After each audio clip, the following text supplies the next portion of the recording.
What's this guy ကျွန်တော်ကတော့ဘန်းပါကျွန်တော်ဒီနေ့ပြောပြပေးတော့မှာကတော့ DC Comics ကထုတ်တဲ့တရုတ်နိုင်ငံရဲ့ Superman အကြောင်းကိုပြောပြပေးမှာဖြစ်ပါတယ်သူ့ရဲ့နာမည်ကတော့ Kenan Kong ဖြစ်ပါတယ်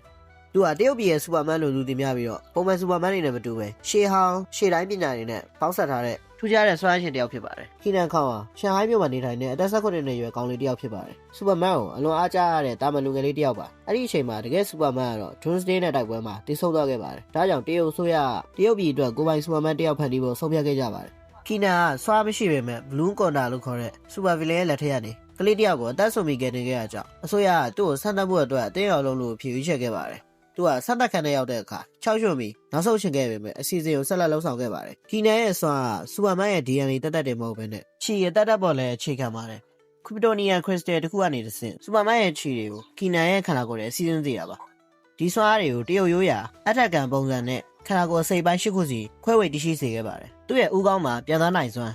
မျက်လုံးမှာအပူဓာတ်ထုတ်လွှတ်နိုင်စွမ်း Heat Vision သူ့ရဲ့ဗိုက်မှာဒဏ်ရာမရနိုင်တဲ့ခန္ဓာကိုယ်သူ့ရဲ့လက်သီးမှာ Super Strengthသူ့ရဲ့ခြေထောက်မှာ Super Speed သူ့ရဲ့ပေါင်မှာ X-ray Vision သူ့ရဲ့နားမှာအကြားအယုံသူ့ရဲ့ပါးစပ်မှာတော့အေးခဲတဲ့လေတွေမှုန့်နိုင်စွမ်းရှိပါတယ်လက်လူသားနဲ့အော်ဂျန်တို့ဟာKenanရဲ့ခန္ဓာကိုယ်တွေကခြေရတက်တက်တွေကိုပြန်ထုတ်ပြီးတေဆုံးနေတဲ့ Superman ကိုပြန်လည်အသက်သွင်းမှုကြံစည်ခဲ့ပါတယ်သူတို့ရဲ့ရည်ရွယ်ချက်က Superman ကိုထိန်းချုပ်ဖို့ပါဒါပေမဲ့ Superman ကနိုးထလာတဲ့အခါသူ့ရဲ့မှတ်ဉာဏ်တွေပြန်ရလာပြီး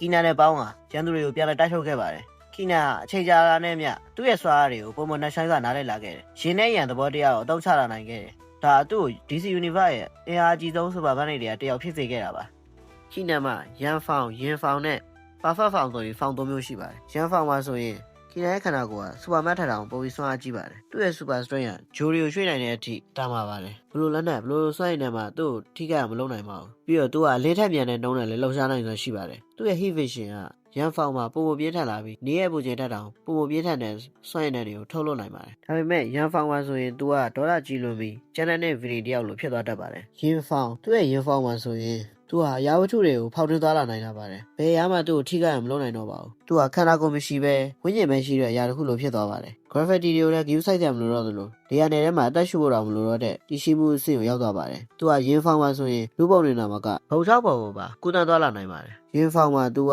တာမန်မျက်စိနဲ့မမြင်ရတဲ့ဝိညာဉ်တွေစွမ်းရည်တွေနဲ့နဖျားတွေကိုမြင်နိုင်ဆက်သွယ်နိုင်စွမ်းရှိပါတယ်။သူကရင်ဖောင်မှာလူလောကနဲ့ဆက်သွယ်ပြတ်ပြီးဘာမှဂရုစိုက်တော့တဲ့အခြေအနေဖြစ်သွားပါတယ်။ Kenan